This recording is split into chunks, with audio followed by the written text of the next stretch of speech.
estamos en este momento en un paréntesis. Cada primer domingo de cada mes nosotros hacemos un paréntesis junto con escuela dominical o escuela familiar, y nuestro propósito es hablar de matrimonios, hablar de familia. Ese es como el bloque completo del primer domingo de cada mes. Y ya hemos estado reflexionando durante lo que resta, o lo que llevamos del año más bien, acerca de matrimonios. Hemos estado hablando de la mujer y su rol. Hemos hablado de Efesios capítulo 5, verso 18, como texto clave para entender todo lo que involucra estas funciones dentro de la familia. Y hoy ya vamos a dejar atrás por un momento las funciones de nuestras esposas, o a la luz de lo que hemos estado observando como escritura, y ahora vamos a pasar al otro lado, lo que todas las damas estaban esperando. Ahora vamos a tratar de enfocarnos en los esposos, a partir también de Efesios 5, y luego también abordaremos 1 de Pedro 3, y de esa forma estaremos reflexionando en lo que involucra llevar a cabo este rol dentro del matrimonio como esposos a la luz de la Escritura. Por tanto, en este primer bloque, cuando estuvimos reflexionando en las funciones de las damas, estuvimos observando de que el concepto clave de ese rol es sumisión, y estuvimos reflexionando varias cosas con respecto a eso.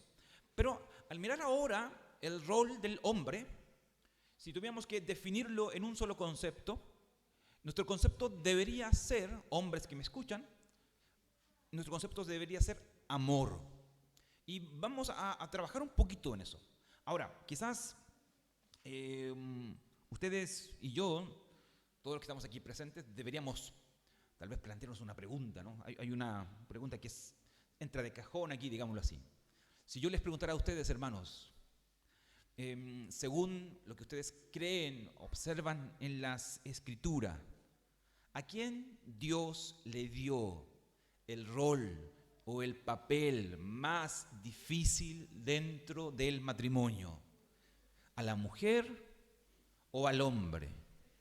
Hoy día, si nosotros tuviéramos que hacer una encuesta en nuestra sociedad, automáticamente las damas dirían: nosotros salimos perdiendo, porque nosotras tenemos que someternos, ellos solamente tienen que amar, y nosotras tenemos que hacer el moño, como dice. Pero yo quiero, estimadas damas y esposos aquí presentes, invitarlos a reflexionar un poquito en este concepto de amor, pero no a la luz de lo que podemos ver en la sociedad, sino más bien en el contexto de Escritura, en el contexto de lo que Pablo está aquí comentándonos, donde nuestra meta a seguir, esposos aquí presentes, y yo junto a ustedes, no es la modernidad, no es el romanticismo, el sentimentalismo y otros conceptos. Tu función, mi llamado, mi modelo a seguir, según Pablo a los Efesios, es Cristo mismo. Es Cristo mismo. Y no podemos interpretar esto de una forma diferente. No podemos rebajar esta idea, esa verdad bíblica que Pablo intenta aquí expresarnos, ni podemos nosotros decir: no, yo he sido llamado a amar a mi esposa como yo quiero. Yo he sido llamado a mi esposa como lo veo en mis oficiales, en los presbíteros, en el pastor, o en algún otro teólogo o escritor que a mí me parece muy bueno. No.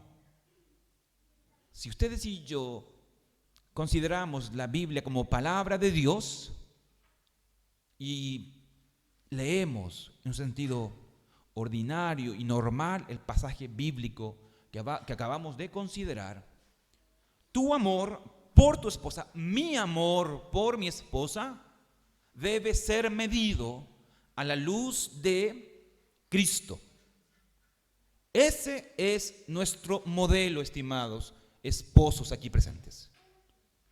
No más ni menos, es Cristo. Y allí es donde ustedes y yo deberíamos comenzar a temblar. Deberíamos sentirnos abrumados. Porque si no es así, si tú no te sientes abrumado, entonces no has entendido nada. Absolutamente nada.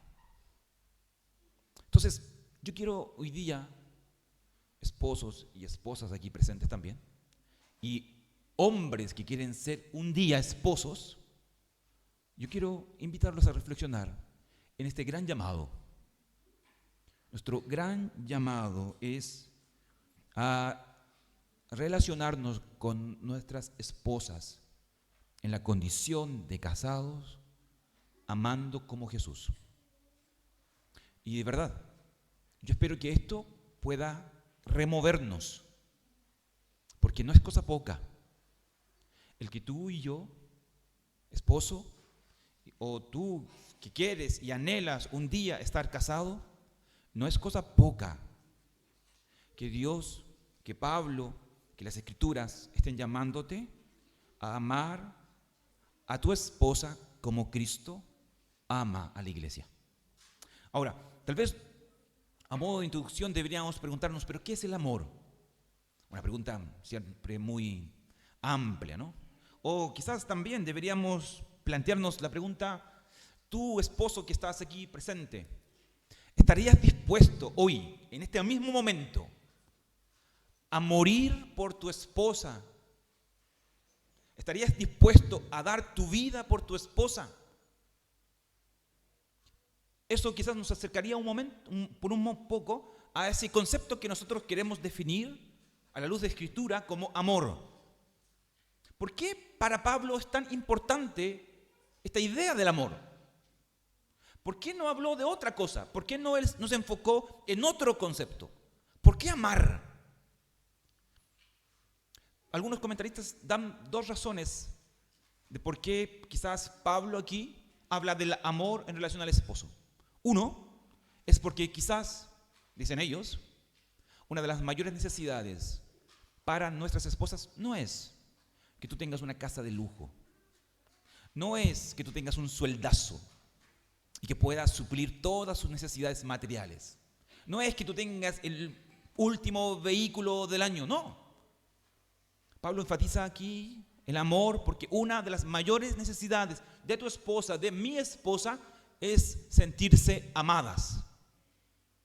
Pero no como tú quieres, porque eso también es un problema. A veces nosotros decimos, no, si yo la amo, pero a la luz de mi medida, según mi apreciación, sin considerar el receptor de dicho amor.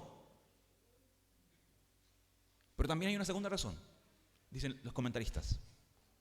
No es que simplemente el amor sea una necesidad de nuestra esposa, sino que el amar es una falencia de parte de nosotros. Nosotros no sabemos amar. Nos cuesta amar. Nos cuesta abrir el corazón. Nos cuesta poder sacrificarnos, entregarnos, poder amar como Cristo amó. Y aquí, obviamente, ustedes y yo estamos frente a la realidad de este llamado, de amar como Cristo. Pero, ¿qué es amar como Cristo? Si ustedes miran Efesios 3, ustedes van a poder observar que Pablo habla del amor de Cristo, el amor de Dios, como algo que está más allá de nuestro entendimiento.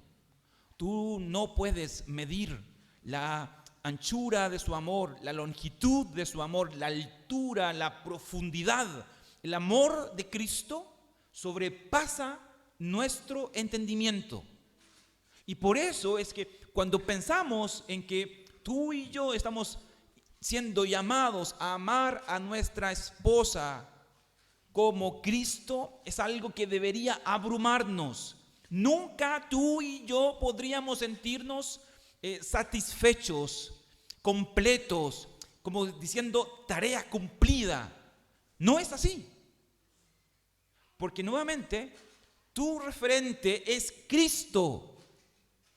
Y nadie más que Cristo.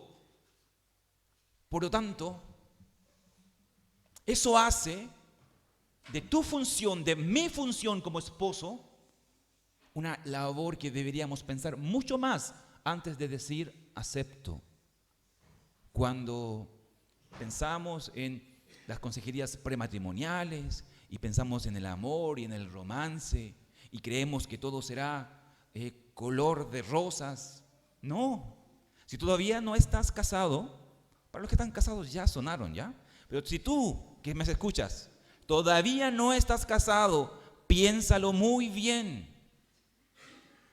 Piénsalo muy bien, porque estar casado es un llamado de Dios. No es cosa que tú deberías mirar de forma simplista, porque la vara con la cual tú serás medida no va a ser tu pastor, tu oficial o quien sea. Es Jesús. Tú puedes medir la lejanía que existe de la tierra a la estrella más lejana. Tú puedes tal vez profundizar, reflexionar en lo profundo que es el océano, pero jamás podrás entender lo que es amar como Jesús. Es una tarea abrumadora y que a ti y a mí debería llevarnos a arrepentirnos constantemente, porque constantemente tú y yo no amamos como Jesús, aun cuando nos creamos el cuento y pensemos que las cosas están muy bien. Entonces, yo quiero que tu esposo, que me escuchas, entiendas que por esa razón tu familia, y no la iglesia, tu familia es tu ministerio principal. Porque no necesitas buscar más tareas, no necesitas tener más trabajo. Ya en tu hogar y tus hijos, si es que tienes hijos, con tu esposa, tienes un tremendo ministerio. Tú no puedes sentirte ocioso, sin nada que hacer. Hay una obra en tu hogar en la cual debes trabajar en tu esposa, especialmente y principalmente tu esposa, porque ella es tu ministerio principal. Y luego, quizás si tienes hijos, pensar en tus hijos, pero principalmente en tu esposa. En ella tú debes agotar todas tus energías, tus esfuerzos, arrepentirte por no hacerlo bien, suplicar ayuda, misericordia y que Dios esté constantemente capacitándote. Porque no es tarea fácil y nunca lo será. Pero ya estamos aquí ya. Y ahora solamente nos toca a nosotros rogar. Ayúdanos, Señor, para poder hacer tu voluntad de la mejor manera. Y por eso nuevamente Efesios 5, versículo 18 es tan importante para este pasaje.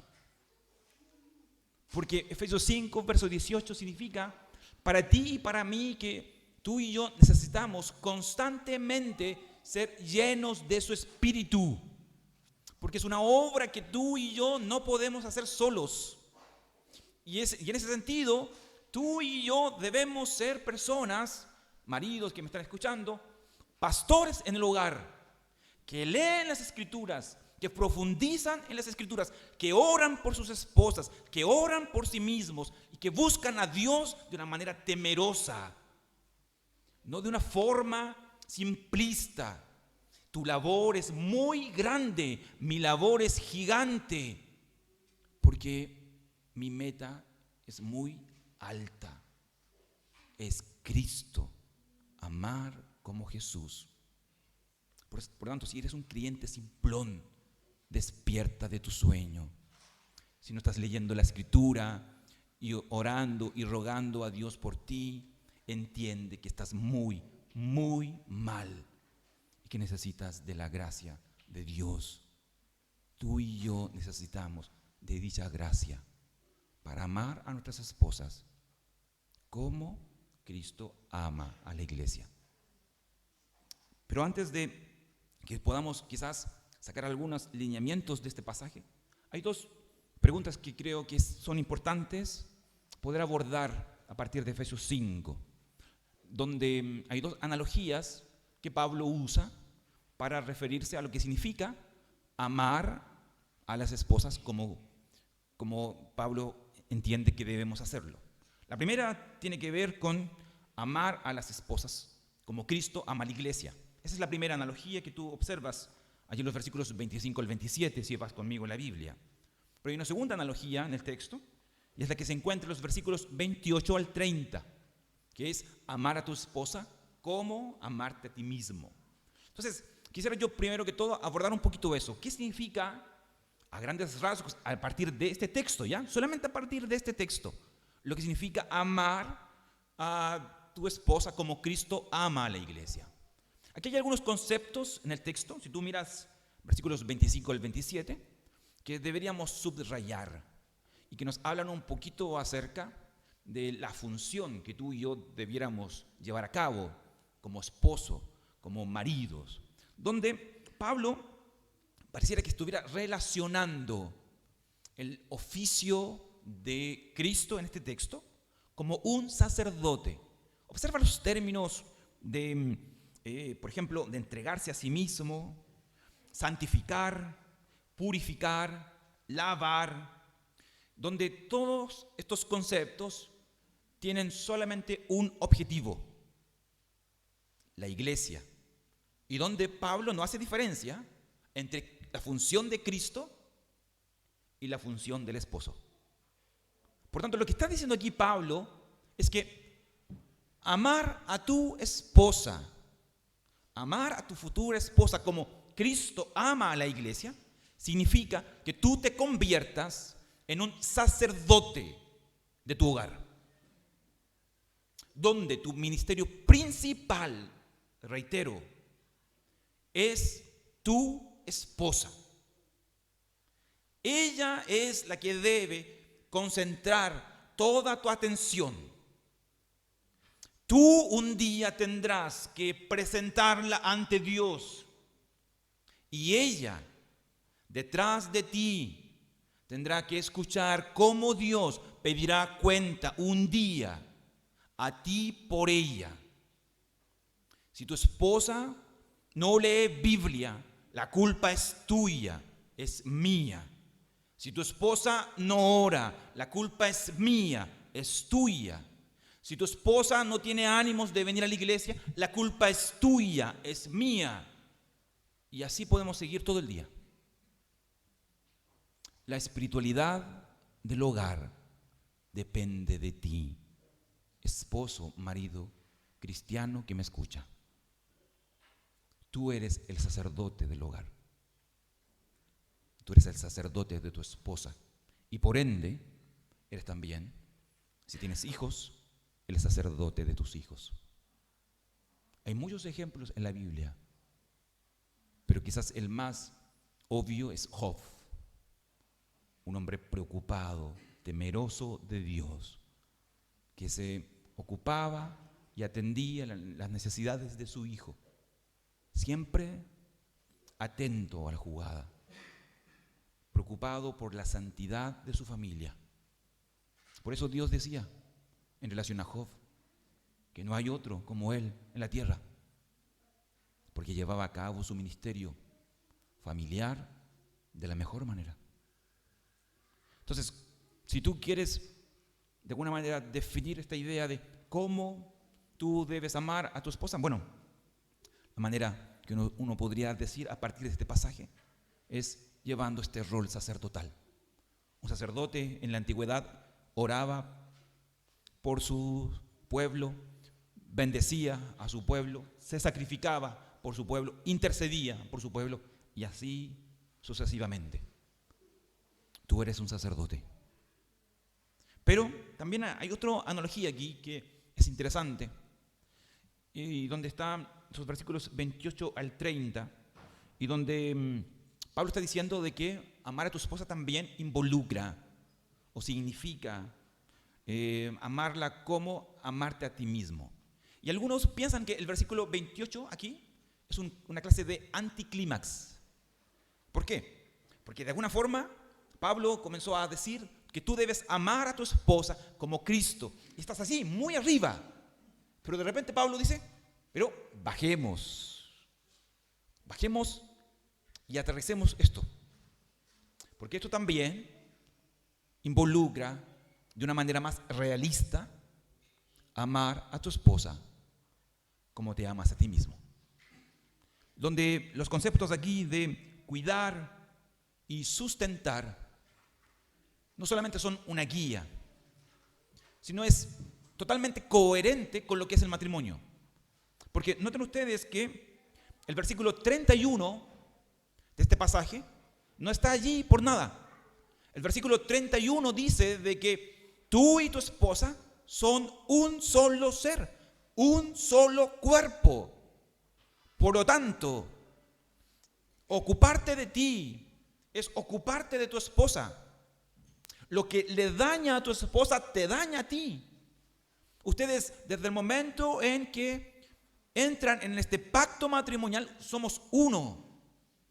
Por lo tanto, Pablo de alguna forma dice, sí, es verdad, nuestra labor es muy grande, pero volviendo a lo posible, a lo real, a lo práctico, esto involucra en, así como tú te preocupas de ti, así también tú debes preocuparte de tu esposa.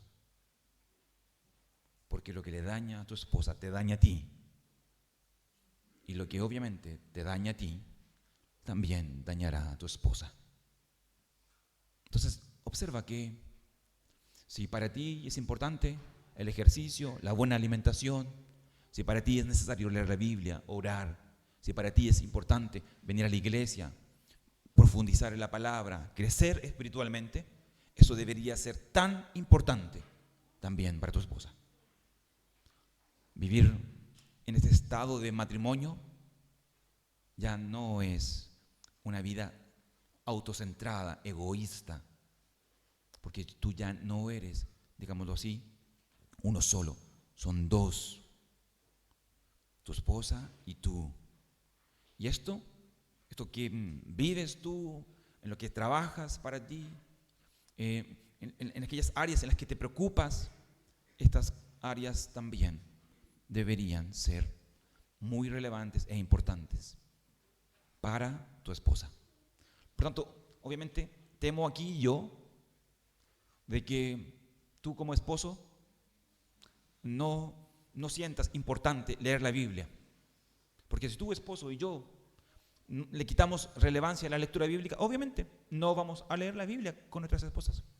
Temo yo que si tú no estás preocupado de tu crecimiento espiritual, esto también va a ser insuficiente o innecesario para también aplicarlo con tu esposa. Si tú no eres un hombre de oración, no vas a llevar a tu esposa a la oración.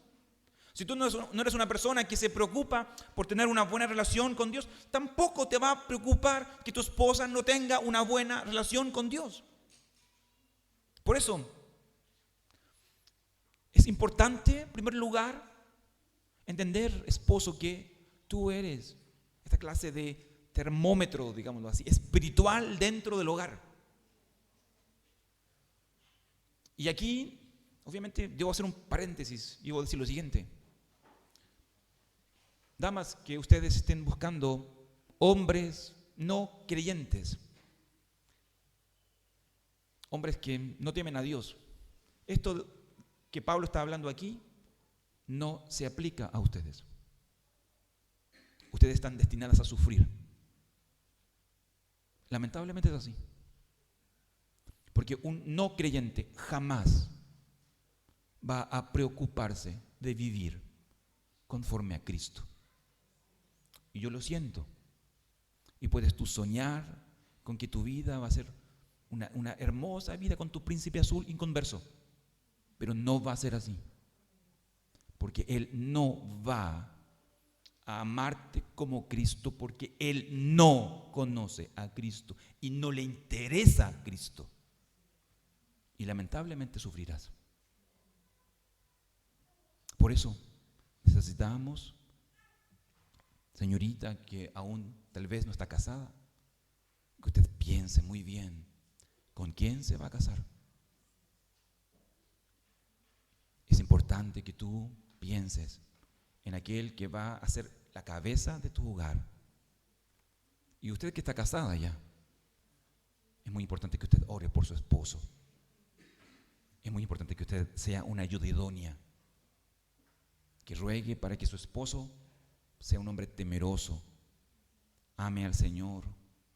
Le dé el tiempo también a su esposo para que él tenga tiempo para buscar al Señor, porque cuando él lo hace también por el bien de la familia. Le des tiempo para que él pueda leer las Escrituras y pueda de esa forma también crecer, porque si él crece, si él espiritualmente está bien, entonces la familia también estará bien.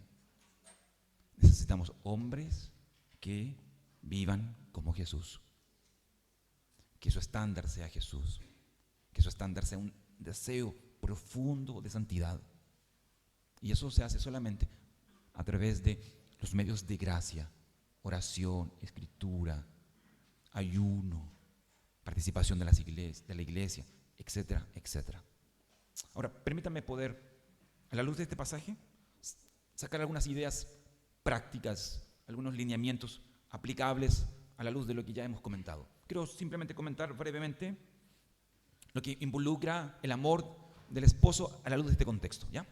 En primer lugar, yo diría que a la luz de este texto, amar, el que tú y yo, marido, estemos llamados a amar a nuestras esposas, en primer lugar, diría yo a la luz de este texto, que tu llamado es a morir a tus planes y a tus egos y a tus deseos. Partamos por ahí.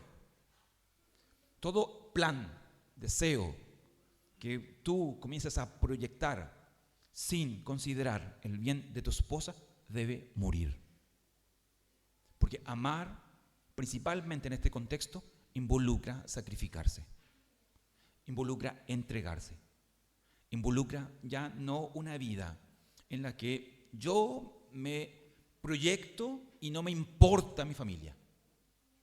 Amar en este contexto involucra ya no procurar por mis derechos, sino priorizar por el bien de mi esposa. Mi mayor tesoro en el hogar es mi esposa y debe ser mi esposa. Si yo entiendo que mi esposa sufre por su trabajo, yo debo esforzarme porque mi esposa descanse. Si yo entiendo que mi esposa está mal, necesita ayuda, yo necesito buscar la forma de ayudarla. Si yo entiendo de que ella no la está pasando bien y necesita apoyo espiritual, yo debo ser el primero quien abre escritura, ora por ella, busca al Señor. Amar en este contexto involucra morir. Morir a mi descanso, morir a mis derechos, morir a mis beneficios. Pensar primero que todo en ella. El segundo lineamiento que yo creo que deberíamos aquí asumir a modo de este texto también es que tu esposo, yo soy el responsable del matrimonio. Yo soy el responsable de la familia. ¿Y qué significa esto? Esto significa que si el hogar está patas para arriba, el problema soy yo. No es mi esposa. Aun cuando mi esposa haya cometido el error o la equivocación, el problema soy yo. Yo soy la cabeza. Yo soy el que le pone el pecho a las balas. Yo soy el que debe morir. Si hay un conflicto en el hogar, mi esposa me ofende, soy yo quien debería buscar la reconciliación, porque es Cristo quien buscó la reconciliación con la iglesia, aun cuando fue la iglesia quien ofendió a Cristo. Yo soy el responsable del matrimonio. Hay un texto potente allí en 1 de Juan. Yo sé que ustedes lo conocen, donde Juan dice de que nosotros le amamos a Él porque en primer lugar Él nos amó a nosotros. Cuando tú aplicas ese texto al matrimonio, tú deberías entender lo siguiente, que si en el hogar falta amor, el problema es que tú y yo no estamos generando dicho amor. Porque según 1 de Juan, nosotros amamos a Jesús porque Él fue quien dio en primer lugar ese paso para amar. Por eso, los conflictos, los problemas, los desajustes, la falta de santidad en tu hogar son tu responsabilidad, son mi responsabilidad. Yo he sido llamado, tú has sido llamado a ser ese Cristo en el hogar. En tercer lugar, creo también que es importante observar aquí que el amor, y aun cuando nos cueste, pero el amor que uno mira aquí en Cristo es un amor concreto. Y aquí yo creo que a todos ustedes, a mí, nos cuesta mucho poder concretar, materializar el amor. Nos quedamos en palabras, en amorcito, en chanchita, en bonita, en osito, y eso es todo. Pero cuando tenemos que materializar dicho amor, simplemente pecamos de hipocresía. Somos muy buenos para hablar acerca del amor, muy malos para practicar el amor.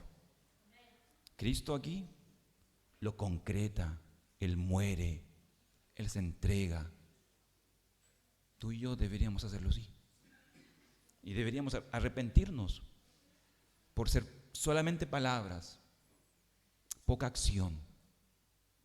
Pero también, y con esto voy concluyendo, reitero, creo que no podemos dejar pasar la idea de que amar según este texto, amar a la luz de los términos bíblicos, solamente se puede llevar a cabo por un marido cristiano. Un marido inconverso nunca podrá amar a la luz de los principios bíblicos. Y por eso, perdón por ser majadero, pero nuevamente quisiera yo hablarte a ti, señorita, que me escuchas.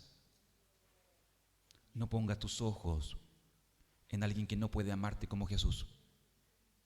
No pongas tus ojos en alguien que no puede amarte como Jesús y que no tiene la intención de amarte como Jesús y que no quiere vivir como Jesús. Solamente sufrirás. Solamente sufrirás. No por nada la Escritura nos llama a nosotros a pensar en el matrimonio no como un fin en sí mismo, sino mirando a Cristo, mirando a la iglesia. Nuestro mayor meta es materializar el Evangelio a través de nuestro matrimonio. Las personas deberían conocer el Evangelio.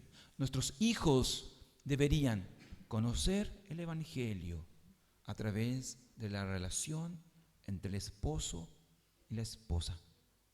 Allí, todos ustedes, yo, todos nosotros, estamos muy lejos. Y por esa razón es que mi llamado para ustedes, para mí, es suplicar que Dios tenga misericordia de nosotros y su Espíritu nos llene para poder ser esposos dignos de nuestras esposas. Vamos a orar.